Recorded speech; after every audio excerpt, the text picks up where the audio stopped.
Let's talk about duo-comedies. The idea of a comedy largely centered around two people, be it a couple, friends, or people forced together in unlikely circumstances, has always been a popular concept in Hollywood. It's where the idea of a buddy cop movie came from, but it's proven to be so much bigger. It's a tried and tested formula that audiences love, and look how many we have coming out this year.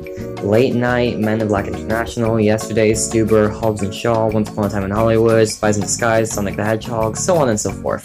People love this stuff, so studios make more of it. Understandable. However, I noticed that the month of May in particular had quite a few of these, so I figured we'd take a look at all four, yes, four, and see which ones are worth it and which ones are not. If you want to hear me just talk about specific films, I'll put time codes on the screen right now for when each section starts. Anyways, let's begin talking about an odd amount of duo comedies in May.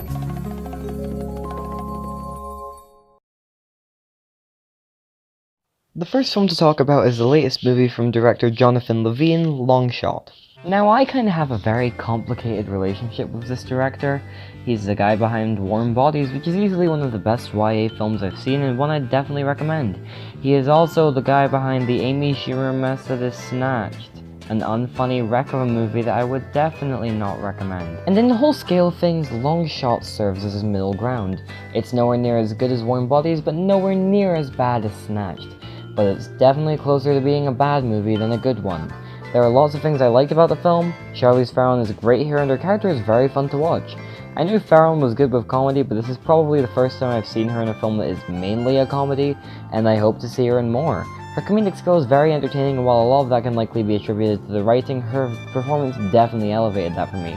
Seth Rogen was nowhere near as good and had a lot more bad moments than Charlize, but was still good overall. He and Theron have a very believable and watchable chemistry, and it definitely aided the film. I enjoyed the film's tone for the most part, the set and costume design was very well done, and the pacing was fine, the dialogue was mostly good. The film did give me some genuine laughs. Without spoiling anything, there's a sequence of a negotiation over the phone that's genuinely hilarious. The cliched, "ooh, they're on drugs guys, woo, yay" scene was done much better than it is in most comedies and also gave me some good laughs. For once, it actually felt like it fit and wasn't just there to pad the runtime. The film as a whole is watchable, but it isn't that good as a whole. There are a lot of issues that bog this movie down for me. I mentioned that this is mainly a comedy and as a result it relies heavily on the jokes, but the jokes just don't land all of the time. There are so many unfunny scenes that just drag on forever and it gets to a point where it enters cringe territory. The opening scene is a testament to some of the film's biggest issues, but the worst aspects to it is the comedy. It's successfully setting up a protagonist without dumping exposition, and I'll give credit to that, but it's also doing it in a painful and unfunny way. The film also really struggled with its editing. The amount of constant quick cuts and scenes of dialogue or even just landscape shots was genuinely ridiculous. It becomes even more embarrassing when you learn the film had two editors. It gets to a point where it's legitimately distracting. The cinematography wasn't great. There are admittedly a couple of great shots in the film, but for the most part it's just bland shot reverse shot garbage, plus a few really unfitting zooms. I'm not gonna act like Levine has visual masterpieces or anything, but a lot of the cinematography in Warm Bodies felt like it actually had effort put into it. I'd even at points call it purposeful. So it's a shame that the effort seems to have decreased over time. Despite this being another big Hollywood movie, they have CGI helicopters and they can't make them look good. I ranted about this in my Hellboy review, but it's kind of ridiculous that we're still seeing bad CGI helicopters in big Hollywood kind of blockbuster movies. I call this a blockbuster, but it's just a fairly big comedy. But considering the scale this film has, you'd think that they could do something better, especially considering that there is an action scene in the film with some CGI and it's done well. Some of the social commentary could have been presented much better. The constant cuts to the sexist news hosts were incredibly unfunny. There are some scenes where the writing quality just flat out plummets, and the Northern Lights sequence is genuinely awful for that. The plot for the movie was fine enough, but also kind of uninvesting and predictable. During many scenes, all I could think about was how many scenes are done better in other movies. The film especially borrows a surprising amount from Girls Trip, a comedy which I unironically consider to be one of the best films of 2017. Don't at me, not every great film is as artful as Mother or Happy End. Easily the worst part about Longshot is its music. The musical composition in the film is annoying and it honestly sounded unprofessional at points. This isn't Instant Family bad or Gotti bad, but it's still a terrible score. As for all the pre-existing songs, they all felt so out of place. Word Up is literally the only song in the film that feels like it fits at all. Wow. There's also a scene where live music is being performed by Boys to Men. The film then enters slow motion, but the music is still playing at normal speed, and then when the slow motion ends, the music is still playing at the exact same point. Isn't this kind of a cliche now? I felt like I was watching Breaking In. I have one other issue, but I can't really talk about it without spoiling some of the movie, so I'm gonna enter spoiler talk. If you don't want any spoilers for this movie, then skip the time code on screen now. 3, 2, 1, go. Part of the issue lies in the character rating for me. Both characters go for things that make them better by the end of the movie. Charlotte Field has to learn to be honest with the world instead of hiding everything people tell her she might not want to show, and she learns this through the events of the movie. Fred Flarsky learns to listen to and respect other people's views, and he learns this not for the events of this movie, but because his friend tells him he has to.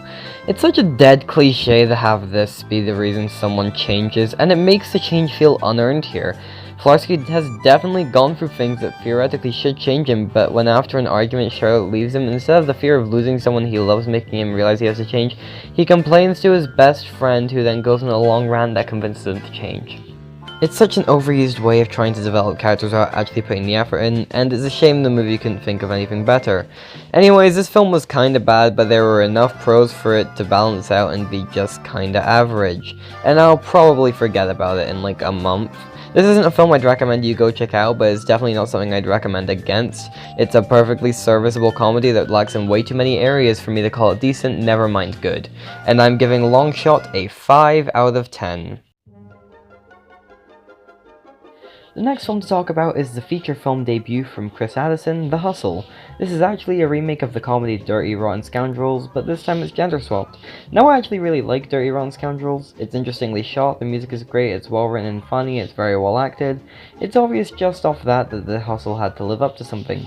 Either way, even if Dirty Rotten Scoundrels sucked, The Hustle is absolutely unbearable in almost every single way. Every performance is a career worst for everyone involved. Rebel Wilson played less funny Rebel Wilson.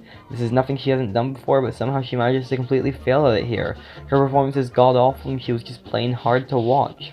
Anne Hathaway's acting in this movie was legitimately embarrassing, and it's very disappointing that she stooped this low. But what really makes these two's bad acting so much worse is the fact that they not only have to act, but they're playing con artists, meaning they have to act like they're acting. That requires good performances to make any of it believable, and they did not deliver at all.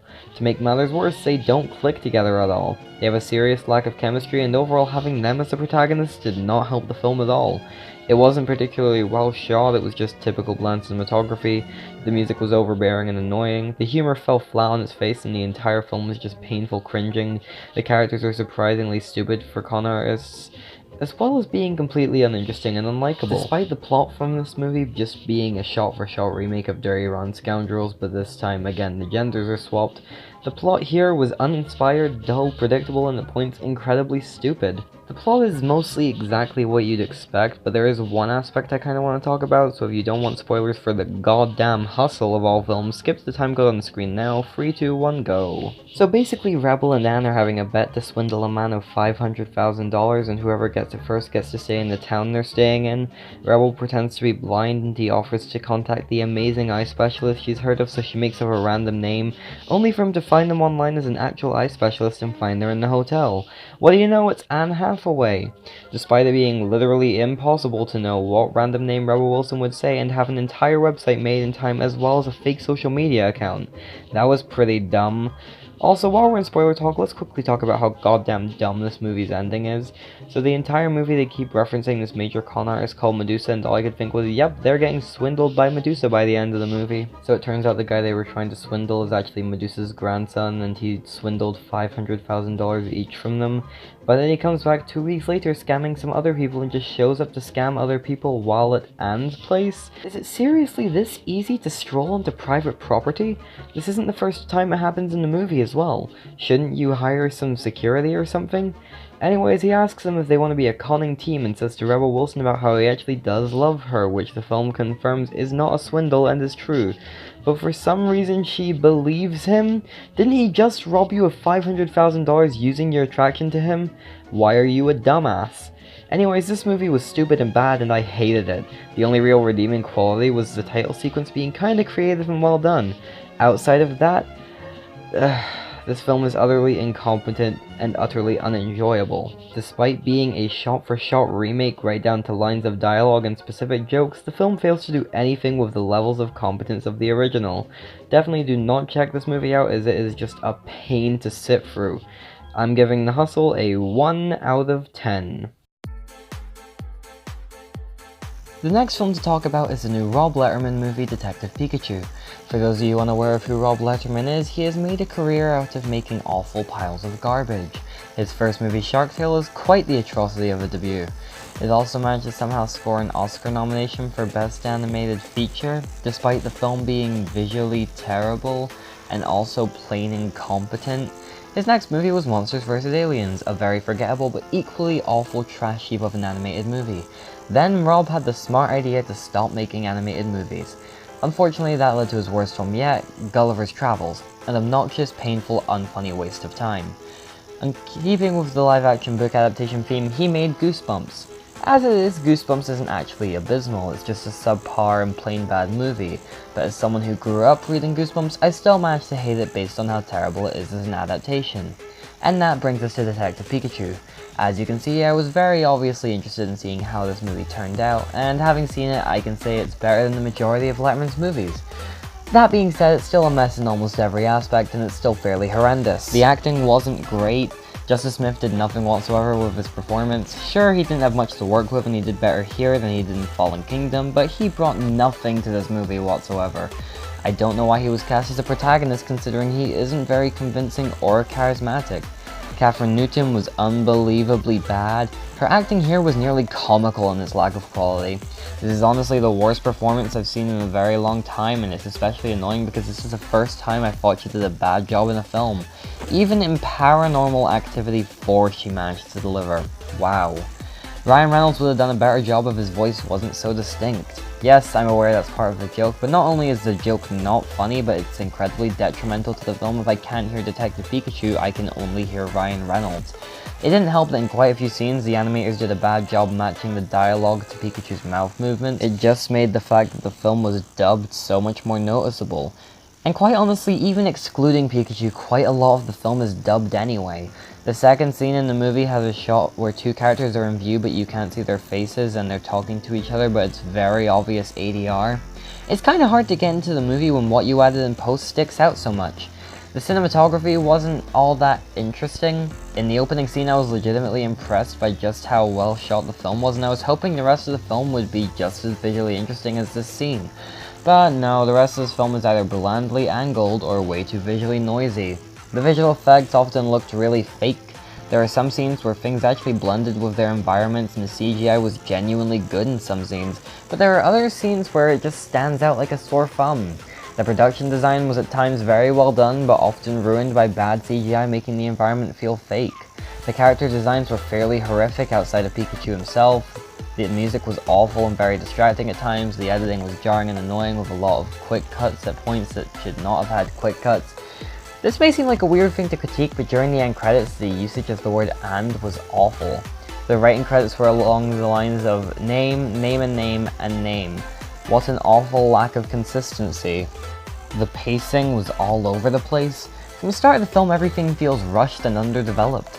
Each scene is over so damn quickly and it feels like no effort was put in at all to making us care about any of the characters. Despite the film going way too fast though, about halfway through the film I wanted it to be done. The dialogue is very poorly written, the characters aren't likable or interesting, everyone's an idiot, and to top it all off, the story makes zero goddamn sense.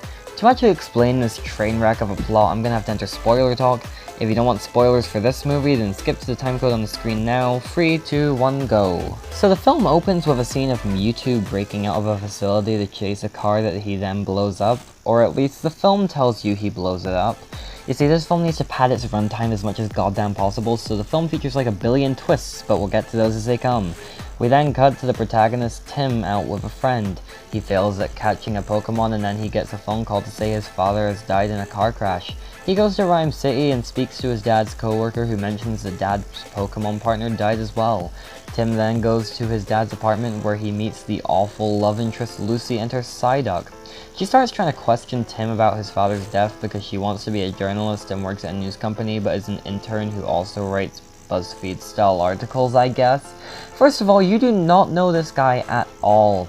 You're literally only questioning him because he opened the dad's mailbox. He could be literally anybody.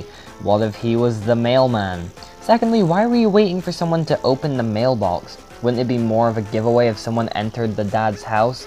Thirdly, they show the Psyduck looking at Tim and then running into an alleyway as Tim enters the apartment complex. The Psyduck then approaches Tim inside the apartment complex in a way that implies he came from outside, which makes sense. But how the hell did Lucy get in before Tim? By having Psyduck walk into the alleyway, it seems like they're implying that Psyduck is informing Lucy that someone's going into the apartment complex. Was he just running off for no reason? Did he run off to Lucy and show her a secret entrance that would get her into the apartment complex but a few floors up? She came down the stairs when Tim first saw her and Tim entered the building first. I don't understand how any of this works. Anyways, Tim goes up to his apartment and starts snooping around. He finds a purple gas serum thingy which he doesn't know the contents of, and for some ungodly reason he decides to open it. You have no idea what this is and you're exposing yourself to it? He starts coughing and decides to let it spray out the window instead, where it proceeds to affect a lot of APOMs. There is no universe where any human being would open the tube he found. What's more is that a lot of this serum exits the tube before he gets it out the window. Are you telling me this room is filled with a strange gas and the smoke detector isn't going off? The air is now filled with particles from the serum, particles that would be picked up by any functioning smoke detector. How is it not going off?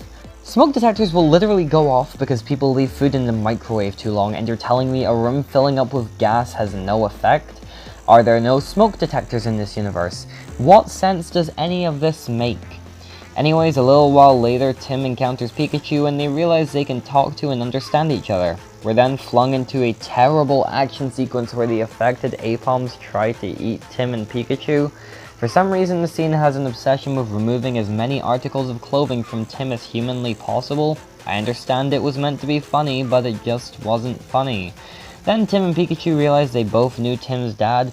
Basically, Pikachu is the dad's partner who was presumed dead.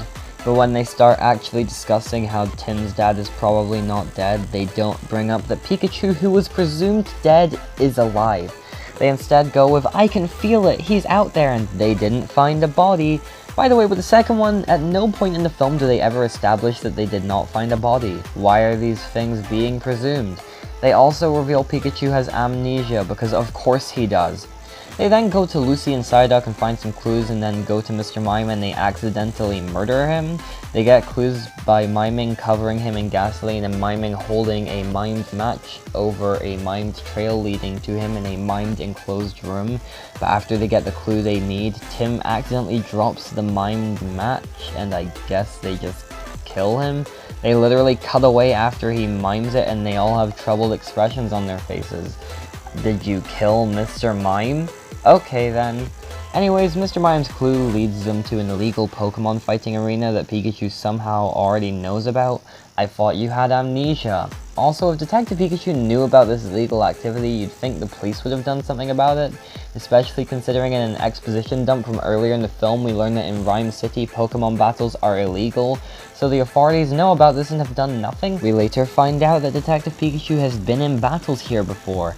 Are the police not concerned about this illegal activity at all? Pikachu then enters a rematch with a Charizard he scratched in another fight, and then he realizes he forgot how to use his powers because of his amnesia, and he also finds out that Charizard is doped up on the serum we saw earlier.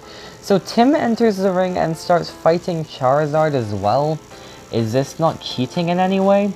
Anyways, the owner of the Charizard gets tripped up and a ton of the serum gets leaked and other Pokemon get affected and the battle goes kinda haywire, and Tim and Pikachu have every opportunity to escape and leave, but they don't for some reason. They just kinda stand around doing nothing, and also they just stand hoping for a Magikarp to turn into a Gyarados to save the day. They're about to die, but the serum conveniently wears off of the Charizard just in time, and the Magikarp conveniently turns into a Gyarados just in time and saves the day. How convenient. They then get arrested and argue with the dad's colleague from earlier about the dad being alive, and he shows them footage of the dad's car flipping off a bridge and he says nobody could ever survive that. But Pikachu was in this crash and is right in front of you. Also, the footage never showed the car landing. If you wanted to make a point, maybe you'd want something more effective to show him. Anyways, then Tim and Pikachu meet with the owner of Rhyme City, Howard Clifford, who shows them a holographic representation of the car crash and shows that Mewtwo stole the dad and gave Pikachu amnesia. He then tells them to solve the mystery of Tim's dad and they should watch out for Howard's son Roger, who is working against him. Tim and Pikachu then meet up with Lucy and Psyduck and sneak into the facility from the start of the movie. They find a bunch of mutated Greninjas and Torterras and the camera sees them, and for some reason the camera lights up. Why would you have lights on the security camera that light up when they see an intruder? It's made very clear in the scene that the person operating the security camera is going to try and kill the four of them, but I don't understand why you would, if you're going to try and kill them, have something on your camera that alerts any intruders to your knowledge of their presence. What are you trying to accomplish? Anyways, it's a good thing that every character in this movie is just as stupid as the villains, because this impractical design goes unnoticed by the main characters. Lucy and Psyduck take a bunch of photos while Tim and Pikachu look around and get an exposition dump through a holographic representation where they discover the dad brought Mewtwo to the facility. Honestly, I was kind of hoping that the holograms would be used for something other than just flashbacks. It could be used interestingly in an action sequence, for example, but nope, it's just a crappy writing crutch. Anyways, Roger releases the Greninjas and they take Lucy and Psyduck, and Tim and Pikachu find them hanging from the ceiling as a sort of bait. What were the Greninjas planning on doing if they decided to meet at the car? Were you just gonna wait? Anyways, they run away from the Greninjas and Psyduck explodes them away, but then we get another garbage action scene where we learn the ground is actually giant Torterras and they have to leap from Torterra to Torterra and they have to not fall and die and they have to jump between branches, and it's all on a distractingly bad green screen. During this action scene, Pikachu gets badly injured, and as they've gotten off the Torterras, he's legitimately dying. But then some convenient Bulbasaurs show up and separate Tim and Pikachu from Lucy and Psyduck, and Mewtwo shows up and heals Pikachu and reveals Pikachu helped him escape. But then Roger shows up and takes Mewtwo, and I guess he just doesn't see Tim and Pikachu. Aren't you a little worried about witnesses? Okay then. Anyways, Pikachu thinks he betrayed Harry, so he runs away, and Tim, Lucy, and Psyduck just go back to Rhyme City to warn Howard. Pikachu's on his own and he finds himself on the bridge where the accident happened, which has any real proof of an accident there. Like, there's some tire marks and it's definitely the bridge from the opening scene, but you'd think there'd be some damage that the car left or something. But anyways, he realizes that the car was attacked by Greninjas and not Mewtwo, and Mewtwo was trying to protect them, and just based off that he gathers Howard is evil. How convenient that this happened right after the separate the protagonists to transition into the third act cliche took place. Tim meets up with Howard, who reveals he was evil the whole time and he transfers his consciousness into the captured Mewtwo. He also reveals that Roger was a Ditto the whole time and the real Roger is tied up in a closet. What a pointless twist that only exists for more conveniences. So while the Ditto is beating up Tim, Mewtoward is fusing all of Rhyme City with their Pokemon by leaking the serum over everyone and then just zapping them. But then Pikachu shows up and starts fighting Mewtoward as Tim fights the Ditto. The Ditto gets Tim hanging out a window and changes into the Pokemon Tim failed at catching earlier to taunt him, I guess?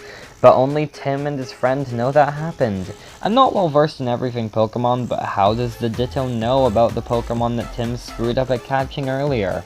Anyways, the real Roger kicks the Ditto out the window and helps Tim back inside. He apparently escaped the duct tape around him by chewing through it. I don't even think I need to explain why that one's dumb. Anyways, the Ditto comes back as a bird Pokemon that I can't be bothered finding out the name of, and attacks Roger and it knocks him out, and then Tim literally kills the Ditto. Meanwhile, Mewtoward and Pikachu are still fighting, and Mewtoward's all like, "Boy, you know fine well a Pikachu can't defeat a Mewtwo." And Pikachu responds with, "I didn't have to defeat you. I just had to distract you."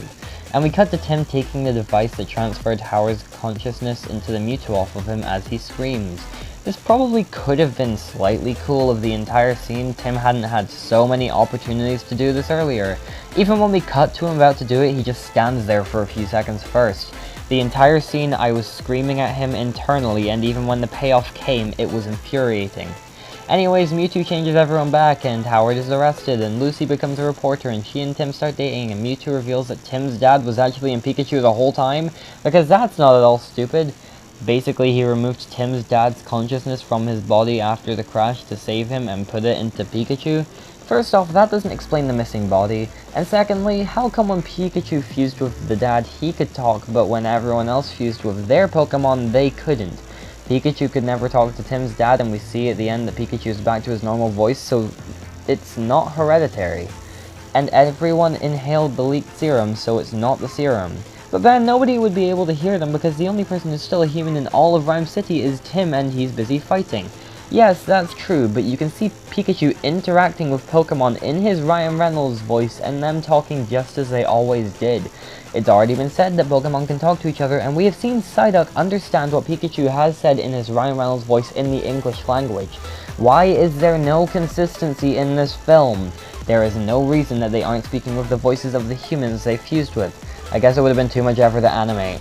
Tim and his dad, who is now in human form and is played by Ryan Reynolds in real life as well, are happy with each other now. Hooray! Good thing the troubled father-son relationship was hardly developed, and when it was in flashbacks or single lines of dialogue. Remember kids, if it's too much effort to actually develop something, just throw in 10-second flashbacks for characters nobody cares about. Anyways, this film was kind of an atrocity, but what else can I expect considering the director? Yes, I've given the film a few compliments, but for every aspect it got right, it somehow managed to screw up other parts of the same aspect. The film's pros are weighed down by their own lacks in quality, and the film's cons heavily outweigh its pros. If you are a young child, you'll really enjoy this film. The tons of children at my screening certainly got a lot more of this movie than I did, that's for sure. However, if you like your films with a nice side of competence, then this is not the one for you. I'm giving Detective Pikachu a 2 out of 10. I gave it a 3 out of 10 when I first watched it, but it's seriously shrunk on me since, and I can't think of any reason to keep it at a 3, so I'm moving it down to a 2. 2 out of 10. Okay, let's move on. And the last one I'm going to talk about is Booksmart. This is a directorial debut of Olivia Wilde, and it is incredibly impressive for a debut. Speaking quite honestly, of the 4 films I've discussed, this is the only one I had high expectations for. However, I was still kinda blown away. Booksmart was a lot of fun while also being a legitimately great comedy. For a start, the humor was fantastic. I don't often laugh out loud during movies, but this one honestly got me as well as the rest of the audience. The film doesn't solely rely on humor though. There isn't really any aspect to this movie I would call poorly done. All of the acting was absolutely phenomenal. Caitlin Dever and Beanie Feldstein were great protagonists and had a very well written and believable chemistry. If you told me they were best friends in real life, I'd definitely believe you. Speaking completely honestly, the best performance from the film came from Billie Lourd. Her character was unbelievably hilarious and she did a spectacular job with it. As a whole, I enjoyed the character writing. The dynamic between the protagonists is very well developed, and I enjoyed that all the other characters in the movie weren't just one note. They all had personalities and felt like real people. Even if the characters were very minor and only appeared in like 2 scenes, I still managed to care about them.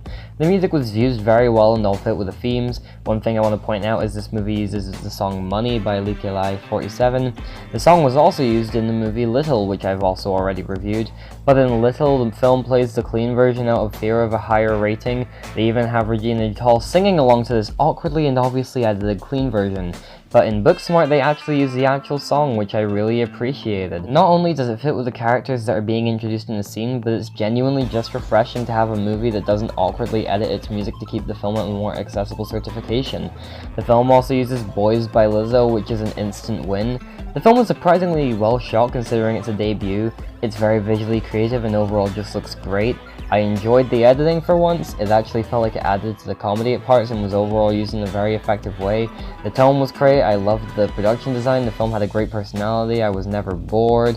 I also want to give some quick credit to the stop motion sequence in the movie. It's a really clever and funny spin on the scene we get in many comedies and was incredibly well presented. My only real issue with the film is that there is one thing that I won't spoil that I wish had been more developed. I liked how it was used in the film, but if it had been more set up, then that would have been great. Overall, this is one of the best films of 2019 so far. It's easily the funniest, that's for sure, at least intentionally. Still haven't rewatched Greta, so I can't comment on which is funnier. Either way, this is a film that I can't wait to watch again. Its creativity and sense of personality are distinct and fun in a way we don't get enough of movies nowadays, or at least the ones that get big. I'm fully aware of the 4 films I've talked about, this will likely be the least successful, but either way you should show it some support. Check this movie out as soon as you get the chance, as it is truly amazing and I can't wait to see what Olivia Wilde does next, and I'm giving Booksmart a 10 out of 10. In conclusion, Hollywood, what are you doing? You had 4 separate attempts at making a duo comedy and only one of them was good. And the ones that weren't good weren't even bad in a way that can be laughed at. You produced a film that's worth seeing, a meh movie, and 2 atrocities. Maybe we should give the duo comedy thing a rest until you figure it out, Hollywood. In the intro to this video, when I gave some examples of other duo comedies, you may have noticed that all 3 movies were unbearable piles of garbage. Happy Anniversary is boring and bad. Holmes and Watson is the literal worst movie of 2018, as I've said in the past. The Happy Time Murders is incompetent and infuriating. The reason I chose those 3 at the time was originally supposed to have some sort of comedic contrast, but I've now realized that I unintentionally managed to make a point. It seems like despite this being a tried and tested formula, the formula just flat out does not work. Even if you ignore my opinions, only 2 of these movies are receiving heavy praise from both critics and audiences. One of the others is getting good reviews from audiences while critics aren't so sure, and just about everybody despises The Hustle. Also, if we base the likelihood of a duo comedy being any good off of this video, it's a 1 in 4 chance of something good, a 1 in 4 chance of something meh, and a 1 in 2 chance of something bad. I mentioned 8 duo comedies that haven't come out yet in the intro, and again, purely by chance, a point was accidentally made. Only 2 of the movies I mentioned look like they're gonna be good. Only 2 look meh, and 4 of them look bad. I should note that I wrote the intro and filmed and edited it before I'd even seen any of those movies. I'm honestly kinda happy with myself on managing to make this amount of coincidence work. Anyways, it's abundantly clear that duo comedies need some time to rework themselves into much more watchable products. Of the 4 films I'm talking about, the only one I'd recommend is Booksmart. Long Shot is fine, so I guess check it out if you want. Detective Pikachu may be enjoyable to kids, but I'm looking at it as a film, not a kids film. If I'm gonna give Detective Pikachu credit for just being a kids movie, maybe we should be giving more credit to Spy Kids 3, Space Chimps, Shorts, The Adventures of Shark Boy and Lava Girl, The Last Airbender, I Downloaded the Ghost, Cats and Dogs, The Revenge of Kitty Galore, Delgo, Beverly Hills Chihuahua, Fly Me to the Moon, The Cat in the Hat, Vampire Dog, Yogi Bear, Furry Vengeance, Marmaduke, Underdog, Marley and Me the Puppy Years, A Wrinkle in Time, and so on. After all, they're kids films, and that makes them exempt from criticism. It's okay to not like a kids movie, people. Get over it. I personally wouldn't recommend Detective Pikachu, but if you have kids, take them. Or take them inside and then wait outside until the film ends. That might be better for you. As for The Hustle, avoid it like the plague. So yeah, Hollywood, I hope you've taken some notes, because there is no reason for duo comedies to suck as often when they do when you've been pumping them out for literally decades. Anyways, that's the end of this video. Like, share, subscribe, I'm bad at outros, and I'll see you in whatever I do next.